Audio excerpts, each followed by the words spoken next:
इस वीडियो में कक्षा 9वीं वाले विद्यार्थियों को प्रश्नावली 13.3 के आगे के प्रश्नों को बताने वाला हूं।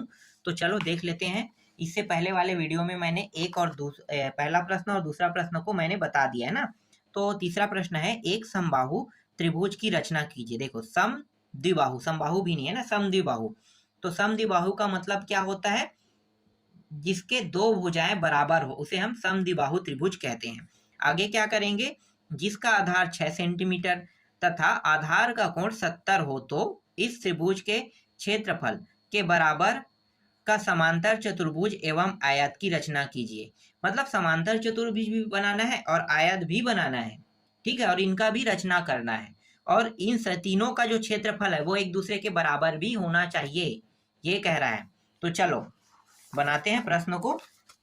तो सबसे पहले क्या करते हैं, दिया है कह के लिखते हैं। ठीक है, तो जो जो दिया है उसे लिख लेते हैं। तो यहाँ पे लिख लेता हूं मैं, दिया है इस प्रश्न में क्या बनाने की कहा है? ए बी सी सम द्विबाहु त्रिभुज में BC बराबर 6 सेंटीमीटर तथा आधार का कोण भी दिया है। तो दो भुजाएं बराबर, इसका मतलब दो कोण भी क्या होगा? बराबर। एक कोण B और एक कोण C। तो कोण B बराबर है कोण C के और दोनों का मान कितना रहेगा? 70 अंश रहेगा। ठीक है, ये सब प्रश्न में दिया हुआ है। चलो आगे लिखेंगे, यहाँ पे रचना करना है। रचना किसकी करेंगे? एक तो त्रिभुज की रचना करना है। तो पहले से पता है कि ए बी सी, ठीक है, समबाहु समद्विबाहु त्रिभुज का क्षेत्रफल, ठीक है, इसके बराबर जो समांतर चतुर्भुज रहेगा। ठीक है, समांतर चतुर्भुज बनाने वाले हैं। तो समांतर चतुर्भुज बनाते हैं तो ए बी सी डी, ये समांतर चतुर्भुज बनेगा। समांतर चतुर्भुज, ठीक है, चतुर्भुज का क्षेत्रफल। और इसके बराबर एक और है जिसे हम क्या कहेंगे? ए बी सी डी, और यहाँ पे दे देते हैं ए। चलो इसको निकालने के बाद बताऊंगा, मुझे भी पता नहीं है क्या आएगा। आयत का क्षेत्रफल लिख लेते हैं। ठीक है, ये तो लगभग पता है कि ये ABCD नाम को बनेगा, लेकिन देखते हैं अगर चेंज होगा तो यहाँ भी हम लोग क्या करेंगे? चेंज कर देंगे। ठीक है, अब शुरू करते हैं प्रश्नों को। तो यहाँ पे रचना के पद लिखेंगे। रचना के पद में पहला टॉपिक क्या रहता है? याद रखना, हमेशा आधार बनाते हैं। तो BC क्या है? आधार है। तो यहाँ पे लिखोगे बिंदु BC बराबर 6 सेंटीमीटर का रेखाखंड खींचा। ये हमारा पहला टॉपिक रहता है। हमेशा हम क्या करेंगे? सबसे पहले एक रेखाखंड खींचेंगे। ठीक है, रेखाखंड खींचने के बाद क्या करेंगे? तो चलो मैं पहले रेखाखंड खींच लेता हूं। यहाँ पे नीचे में इस तरह से एक रेखाखंड मैंने खींच दिया। ठीक है, इसका नाम B और इसका नाम C नाम दे देते हैं। और ये कितने सेंटीमीटर का रहेगा? 6 सेंटीमीटर का रहेगा। ठीक है, दूसरा क्या करेंगे? तो दूसरा पॉइंट बनेगा कोण B और कोण C दोनों कितने अंश का है? 70 अंश का। तो यहाँ पे कोण B और कोण C को 70 अंश का बना लेते हैं। तो यहाँ पे सबसे पहले ना कोण B को, ठीक है, बिंदु B से 70 अंश का कोण बनाते हुए इसे कहाँ तक बढ़ाएंगे? X तक। तो ये 70 अंश का कोण बनाते हुए मैंने इसे बढ़ा दिया यहाँ तक, X तक बढ़ाया। ठीक है, कितने अंश का कोण बना रहे हैं? 70 अंश का। ये रहा 70 अंश का। तो लिखो यहाँ पे, दूसरा टॉपिक में लिखोगे बिंदु B से 70 अंश का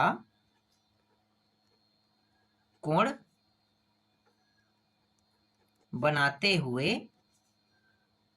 BX तक बढ़ाया। ठीक, जो मैंने किया वो मैंने लिख दिया। ठीक है, आगे क्या करेंगे, अब जैसे मैंने बी से बी एक्स तक बढ़ाया ना, वैसे ही सी से भी 70 अंश का कोण बनाते हुए कहाँ तक बढ़ाएंगे, एक्स तक। तो इस तरह से इसे बनाते हुए इस तरह से बढ़ाएंगे तो इसे y तक बढ़ा लेंगे। ठीक है, तो तीसरा टॉपिक में लिखो, बिंदु C से 70 अंश का कोण बनाते हुए CY तक बढ़ाया। ठीक है, CY तक बढ़ाया, यहां तक समझ में आ गया। CY तक हमने क्या कर दिया, बढ़ा दिया। ठीक है, अब क्या करने वाले हैं, ये जो BX देखो, BX और CX दोनों के कटान बिंदु से क्या प्राप्त हुआ, A प्राप्त हुआ। ठीक है, दोनों के कटान बिंदु को हमने नाम क्या रख दिया, A नाम रख दिया ना, तो इसे यहां पे लिखना होगा। तो लिखो यहां पे चौथा पॉइंट, BX तथा CY के कटान या कटाव भी कहते हैं, कटान बिंदु A प्राप्त किया या A प्राप्त हुआ लिखो, क्योंकि ये ऑटोमेटिकली प्राप्त हो रहा है ना, इसलिए A प्राप्त हुआ लिख लेते हैं। ठीक, तो अब यहां पे देखो, यहां पे आपको क्या दिखाई दे रहा है, चित्र में एक त्रिभुज दिखाई दे रहा है ABC, और ये भी कितने अंश का है, 70 अंश का। तो ABC एक त्रिभुज प्राप्त हो गया। तो यहां पे अब आप लिख सकते हो पांचवा टॉपिक में, अभीष्ट त्रिभुज ABC प्राप्त हुआ। ठीक, यहां तक कंप्लीट हो गया, एक प्राप्त हो गया त्रिभुज। अब क्या प्राप्त करने वाले हैं, अब समांतर चतुर्भुज प्राप्त करने वाले हैं। ठीक है, तो समांतर चतुर्भुज चलो प्राप्त करते हैं। तो छठवां टॉपिक में अब लिखने वाले हैं। ठीक है, छठवां टॉपिक में क्या करेंगे, BC, ये जो BC किरण है ना, मतलब रेखा है, तो BC किरण की तरह A से, ठीक है, क्या करेंगे, BC जो किरण है, चलो मैं आपको बताता हूं, BC के समांतर AZ खींचेंगे। ठीक है, तो BC के समांतर यहां से A और Z, देखो यहां से मैंने AZ खींचा, तो इसका नाम मैंने Z दे दिया। तो ये BC के समांतर हो गया AZ, तो यहां पे लिखो BC के समांतर AZ, यहां पे खींचा। ठीक, यहां तक हो गया। अब क्या करने वाले हैं भाई, अब ना ये जो BC है, देखो ये कौन सा है, रेखा है BC। ठीक है, तो BC के लंब समद्विभाजक O प्राप्त करेंगे। सातवां में लिखेंगे BC, लिखो BC के लंब समद्विभाजक, एक सेकेंड जक, ठीक है, समद्विभाजक मतलब इसे दो हिस्सों में बांटेंगे तो यहाँ पे O बिंदु प्राप्त होगा। ठीक है, तो समद्विभाजक O, ठीक है, ये O को आगे बढ़ाने पर क्या प्राप्त होगा, O को आगे बढ़ाने पर AO प्राप्त होगा, मतलब ये जो A तक क्या करेंगे, इसे ले जाएंगे, तो इसे मिला लेंगे। ठीक है, तो यहाँ पे लिखो BC के लंब समद्विभाजक O को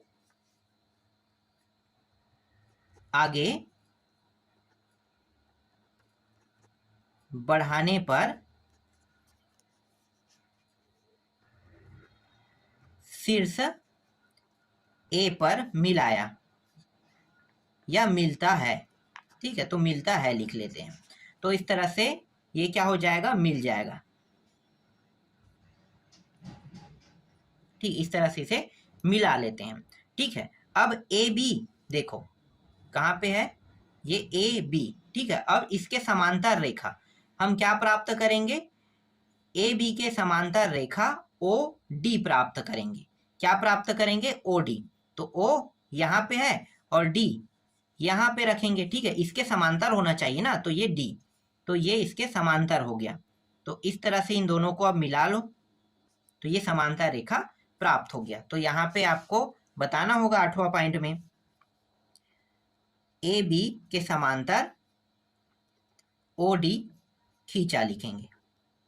ठीक है, ओ डी खींचा, खींचा भी और मिला भी लिए। तो इस प्रकार से देखो आपको क्या दिखाई दे रहा है, एक समांतर चतुर्भुज दिखाई दे रहा है।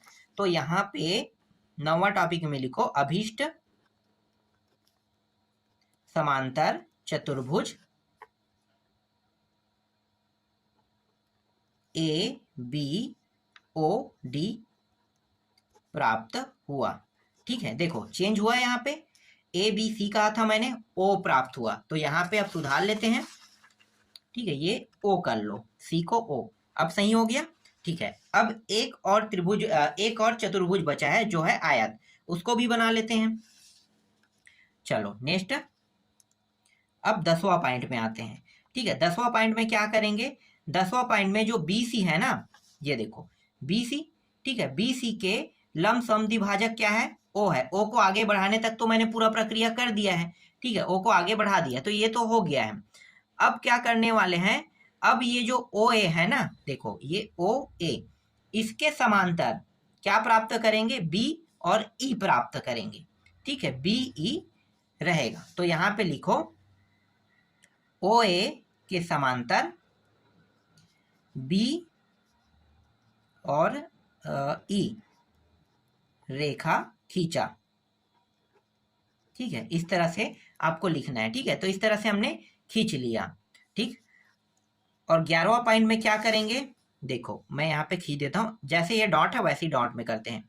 ये इस तरह से क्या है, इसके समांतर बना रहे हैं, तो ये आगे बढ़ते जाएगा, बढ़ते जाएगा। ठीक है, आगे बढ़ते गया और इसका नाम हमने क्या कर दिया, ई रख दिया। तो बी ई खींचा कह दिया। ठीक है, अब ये जो है ना ए जेड रेखा, इसे पीछे की ओर क्या करेंगे, बढ़ाएंगे। तो बताना पड़ेगा कि ए जेड को पीछे की ओर बढ़ाया। तो लिखो ए जेड रेखा को पीछे की ओर बढ़ाया। तो यहाँ पे इसे इस तरह से हमें करना होगा। तो यहाँ पे एफ बिंदु क्या हो गया, प्राप्त हुआ। ठीक है, एफ बिंदु प्राप्त हुआ। तो लिखो यहाँ पे ए जेड रेखा को पीछे की ओर बढ़ाया,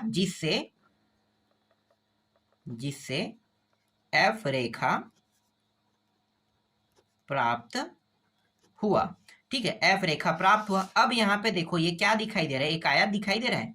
ये पूरा हिस्सा देखो, एक आयत। तो यहाँ पे लिखो अतः 12वां टॉपिक में, तो यहाँ पे प्राप्त हो गया हमें अभीष्ट आयत। आयत का नाम क्या है भाई, बी है, ओ है, ए है और एफ है। बी ओ ए एफ, लिखो एफ ए प्राप्त हुआ। ठीक है, ये प्राप्त हुआ। अब ये सभी के सभी क्या है, एक दूसरे के बराबर है। तो ये बी ओ एफ है, मैं यहाँ पे लिख लेता हूँ। ठीक है, जहां पे मैंने छोड़ा है ना वहां पे लिखना है, हाँ यहाँ पे बी ओ एफ ए आयत का क्षेत्रफल। ये सभी के सभी क्या है, एक दूसरे के बराबर है। तो यहाँ पे नीचे में क्या करना है, वो सभी टॉपिक जो मैंने यहाँ पे लिखा है ना, रचना करना है, इस सभी को लास्ट में अब आपको क्या करना है, लिख देना है यहाँ पे। ठीक है, 13वां पॉइंट में लिखना है आपको। तो इस प्रकार से ये सभी के सभी एक दूसरे के क्या हो गए, बराबर सिद्ध हो गया। ठीक, आगे बढ़ते हैं। इसके बाद देखो चौथा प्रश्न, ये रहा चौथा प्रश्न। चौथा प्रश्न में एक त्रिभुज की रचना करना है। उस त्रिभुज का नाम रहेगा पी क्यू आर की रचना करना है, जिसमें पी क्यू बराबर 8 सेंटीमीटर, पी आर बराबर 6 सेंटीमीटर और कोण जो रहेगा वो क्यू पी आर बराबर 65 अंश हो। तो इस त्रिभुज के क्षेत्रफल के बराबर क्या रहेगा, समांतर चतुर्भुज के क्षेत्रफल की रचना करना है। ठीक है, मतलब इसमें सिर्फ त्रिभुज और समांतर चतुर्भुज बनाना है। ठीक है, इससे पहले वाले में 3 चीज हमने बनाया है, एक आयत भी है, समांतर चतुर्भुज है और साथ ही साथ त्रिभुज भी बनाए ना, और तीनों की रचना कर रहे थे। लेकिन इसमें क्या करेंगे, इसमें सिर्फ 2 की रचना करेंगे। तो चलो रचना कर लेते हैं।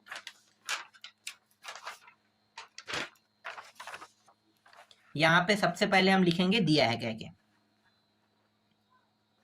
दिया है, क्या क्या दिया है भाई लिख लेते हैं। तो दिया है एक त्रिभुज की रचना करना है, तो पी क्यू आर में, ठीक है, ये त्रिभुज है जिसमें पी क्यू का मान 8 सेंटीमीटर प्रश्न में दिया हुआ है और पी आर का मान 6 सेंटीमीटर दिया हुआ है और एक कोण भी बनाना है ना, तो कोण रहेगा क्यू पी आर नाम का कोण रहेगा और ये कितने अंश का रहेगा, 65 अंश का रहेगा। ठीक है, ये तो दिया हुआ था। अब यहाँ पे लिखो रचना करना है, रचना किसकी करेंगे, इसका त्रिभुज का, पी क्यू आर का क्षेत्रफल लिखोगे और इसके बराबर जो चतुर्भुज प्राप्त होगा ना, तो वो समांतर चतुर्भुज का क्षेत्रफल, इस तरह से यहाँ पे लिख लेते हैं। कौन सा समांतर चतुर्भुज बनेगा हमें भी पता नहीं है, जब बनाते जाएंगे तो ऑटोमेटिकली मिल जाएगा। ठीक है, इसलिए यहाँ पे मैंने इसे खाली स्थान जैसा अंडरलाइन कर दिया है। ठीक, अब यहाँ पे लिखो रचना के पद। सबसे पहले क्या करेंगे, रचना के पद में सबसे पहले ये जो पी क्यू है ना, ये हमारा आधार रेखा है, तो यहाँ पे लिखो रेखाखंड पी क्यू बराबर 8 सेंटीमीटर खींचा लिखेंगे। ठीक है, समझ में आ गया, 8 सेंटीमीटर खींचा। दूसरा क्या करेंगे, पहले मैं यहाँ पे एक रेखा खींच देता हूं इस तरह से, ये हो गया P और ये Q, ये 8 सेंटीमीटर का रहेगा। ठीक है, अब दूसरा पॉइंट क्या करेंगे, ये जो कोण है ना, कोण QPR से 65 अंश का कोण बनाएंगे। तो P कहाँ पे है बिंदु, ये है। ठीक है, इसका मतलब ये कोण P भी है, बीच में जो होता है ना वही कोण होता है, तो कोण P मतलब कोण P बनाएंगे, मतलब P बिंदु से 65 अंश का कोण बनाएंगे। तो P बिंदु से 65 अंश का कोण बनाया लिखो। ठीक है, P बिंदु से 65 अंश का कोण बनाया, जिसे कहां तक ले गए, X तक। तो यहां पे दूसरा पॉइंट में लिखेंगे P बिंदु से 65 अंश का कोण बनाया, जिसे X तक बढ़ाया लिख लेते हैं। ठीक है, X तक बढ़ाया, यहां तक। चलो आगे देखें, यहां तक हो गया, ये X है ना। इसके बाद यहां पे देखो क्या है, पी आर बराबर कितना होना चाहिए, 6 सेंटीमीटर। तो P रेखा पर ही मुझे प्राप्त करना है, क्या प्राप्त करना है, आर बिंदु प्राप्त करना है, जिसकी लंबाई कितनी होनी चाहिए, 6 सेंटीमीटर। तो यहाँ पे तीसरा पॉइंट में लिखो पी एक्स किरण पर 6 सेंटीमीटर का चाप काटा, जिससे आर बिंदु प्राप्त हुआ। ठीक है, तो यहाँ पे 6 सेंटीमीटर का मैंने यहाँ पे चाप काट दिया, तो इस बिंदु का नाम अब क्या दे देंगे, आर दे देंगे। ठीक है, यहां से यहाँ की लंबाई कितनी है, 6 सेंटीमीटर। तो आर बिंदु प्राप्त हुआ। अब इसे मिला लेते हैं, तो आर को क्यू से मिलाया लिखोगे इस तरह से। तो चौथा जो टॉपिक रहेगा वो रहेगा आर क्यू को मिलाया। ठीक है, आर क्यू को मिलाया, इस तरह से आपको बताना है। अब प्राप्त क्या हुआ, देखो एक त्रिभुज प्राप्त हो गया। तो पांचवा पॉइंट में लिखो त्रिभुज पी क्यू आर क्या है, अभीष्ट त्रिभुज है, अभीष्ट त्रिभुज है, इस तरह से इसे लिख लेते हैं। ठीक है, एक त्रिभुज बन गया। अब बनाना क्या है, अब सिर्फ बनाना है हमें एक समांतर चतुर्भुज बस बनाना है। ठीक है, तो चलो समांतर चतुर्भुज बनाते हैं।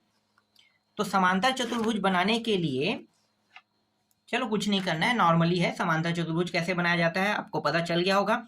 जैसे ये पी क्यू क्या है, पी क्यू एक रेखा है ना, तो पी क्यू रेखा के जस्ट ये आर बिंदु से क्या करेंगे, आर बिंदु से आर वाई किरण खींचेंगे। ठीक है, आगे की ओर इस तरह से इसके समांतर खींच रहे हैं, इस तरह से यहां पे।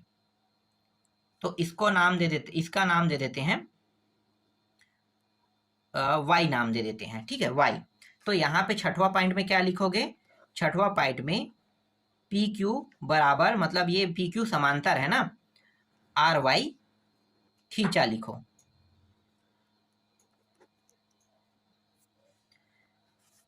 इसके बाद 7वां पॉइंट में क्या करेंगे, ये जो P और Q है ना, इसे 2 भागों में डिवाइड करेंगे। तो यहाँ पे एक बिंदु प्राप्त होगा जिसे हम क्या कहेंगे, O बिंदु कहेंगे ना। तो इससे पहले वाले में जो किए थे सेम टू सेम वैसा ही यहाँ भी करेंगे। तो यहाँ पे लिखेंगे रेखाखंड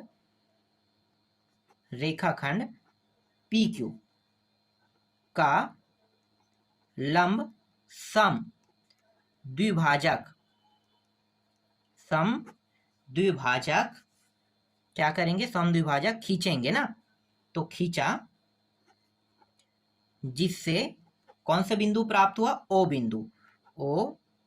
बिंदु प्राप्त हुआ। इस तरह से लिखेंगे, O बिंदु प्राप्त हुआ। तो देखो यहाँ पे ये क्या है, ये एक रेखाखंड है, इसको 2 बराबर बराबर भागों में बांटेंगे तो इसी को बोलते हैं समद्विभाजक बोलते हैं। तो समद्विभाजक 2 बराबर भागों में बांटते हैं। तो यहाँ पे जो बिंदु प्राप्त हुआ उस बिंदु का नाम हमने क्या रख दिया, O रख दिया। ठीक है, यहाँ तक समझ में आ गया।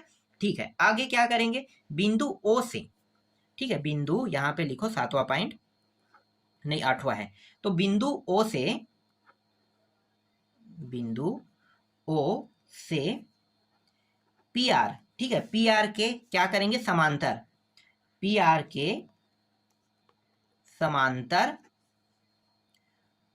OS रेखाखंड खींचा। ठीक है, OS रेखाखंड खींचेंगे। तो ये जैसा जा रहा है ना वैसा ही, जैसे ये तिरछा है तो वैसा ही ये तिरछा यहाँ पे जाएगा और ये बिंदु क्या बन जाएगा, S बन जाएगा। तो OS खींचा। अब ये क्या दिखाई दे रहा है आपको, एक चतुर्भुज दिखाई दे रहा है। मतलब ये कौन सा चतुर्भुज, समांतर चतुर्भुज। तो अंतिम पॉइंट क्या लिखेंगे, जो 9वां पॉइंट रहेगा वो रहेगा PORS। देखो PORS क्या है, एक समांतर चतुर्भुज है। तो यहां पे लिखो PORS क्या है, अभीष्ट समांतर चतुर्भुज है। ठीक है, इस तरह से आपको बताना है। ठीक है, इसके बाद नेक्स्ट पॉइंट क्या रहेगा, अंतिम पॉइंट पे पूरा रचना के पद को लिख देना है। सॉरी, रचना करना है, लिखे है ना, तो इसको लिख देना है। ये पूरा पॉइंट आपको बताना है। ठीक है, और अभी जो समांतर जो प्राप्त हुआ है उसको यहाँ पे लिख देते हैं। क्या था, PORS, यही था, प्राप्त हुआ है। तो ये रचना करना है ना, यहाँ पे 10वां पॉइंट में आपको पूरा लिखना होता है अंतिम में। ठीक है, तो इस तरह से 13.3 पूरा कंप्लीट हो गया।